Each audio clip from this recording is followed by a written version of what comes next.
Okay, wall's painted.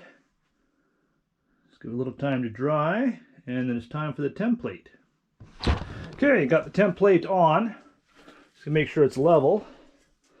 Let's go up the line. We got her level. And you can see where it's got it marked for the holes, for the anchors, the drills, for the to mount it. Cutting out for the exhaust or vent.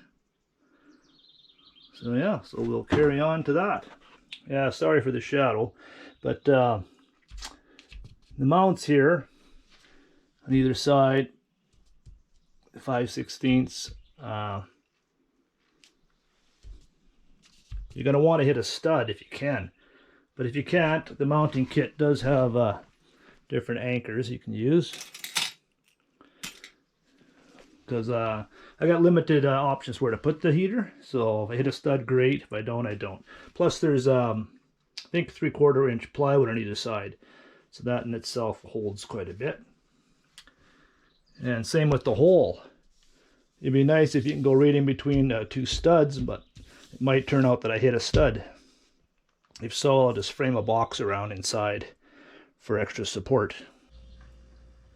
Okay, time to cut.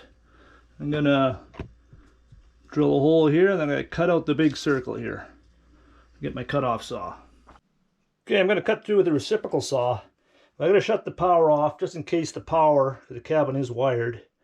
Some reason they ran the wire up this high. Don't want to be cut. Don't want to be cut the wire, but I don't want to be breaking the breaker or screwing up my solar system. So be right back. Surprisingly, it didn't hit a stud at all. Got the insulation, pull that out. A stud right there about 3 inches in, and there about 2 inches in. This is my lucky day. Okay, the inside pipe will go in like so. I gotta cut out the other side of the wall and cut off this pipe. You can cut it off. Some people just clip it and bend it back, but I think I'll cut it off. So I'm just going to use a level and a marker and mark the inside of for my next cut.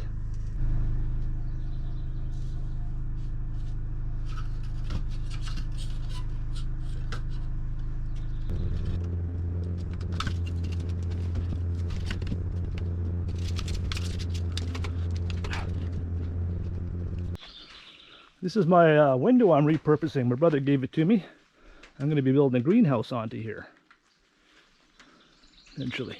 But anyway, back to the furnace or heater. I'm going to use the inside cutout. I got these reference holes drilled. I'll mark it better here and then cut it out from the outside here. There we go. Nice hole. Looks even.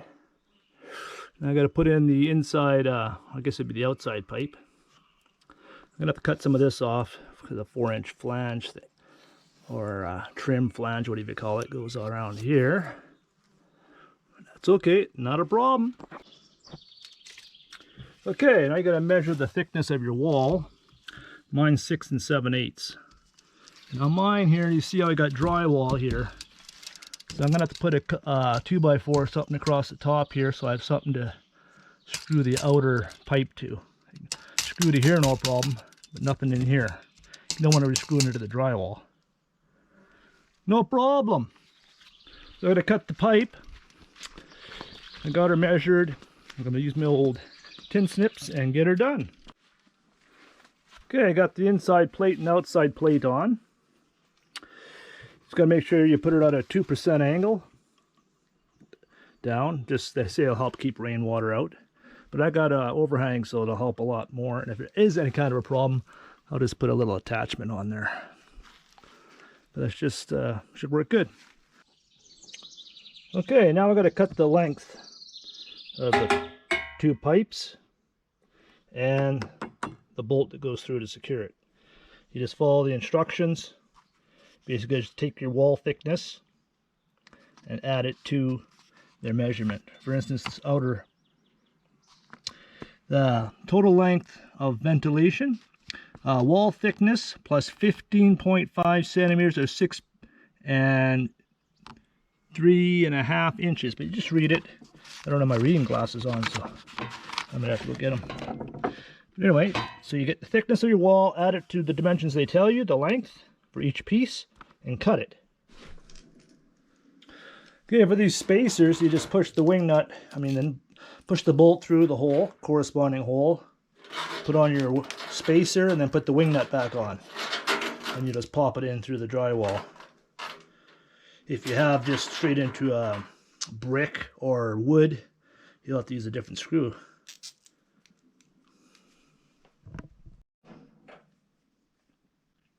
Okay, there's the inside. I showed you also, if you look up my unboxing video, went a little more in depth on the unboxing. So I got the 4 bolts and spacers. On this bottom one, I'm lucky enough, I'm going to hit a stud. So I'll make it a little more secure. So I'll just use a long wood screw there. And this will be a lot better if you had 2 people to lift it into position. But I'll get her done. Okay, once you got it, before you put the final bolts tightened up, or the screws in the wall, just double check your level. Lift it one way or the other. But I got it in leveled. I got the gas line hooked up through the wall outside. Put the cover back on and we'll try and fire it up. Okay, let's fire it up. Just got to hold, turn it to the left a bit to pilot. Press it down. Lets a little gas in, and you can look through the sight glass here, and you press the start button, or the sparker. I don't know if you can see down the sight glass, but you can see a little flame down there. And you let that go for about 20 seconds, 10 to 20 seconds. Let it up and turn it to the counterclockwise to low. And voila, we got flame. We got flame, we got heat. So that's going to be a beautiful thing, because I don't want to just rely on the wood stove, although it does put out good heat. We can keep this, and you can adjust it all the way low to high. It's supposed to kick out like when it gets to a certain temperature, built-in thermostat, or a kick down.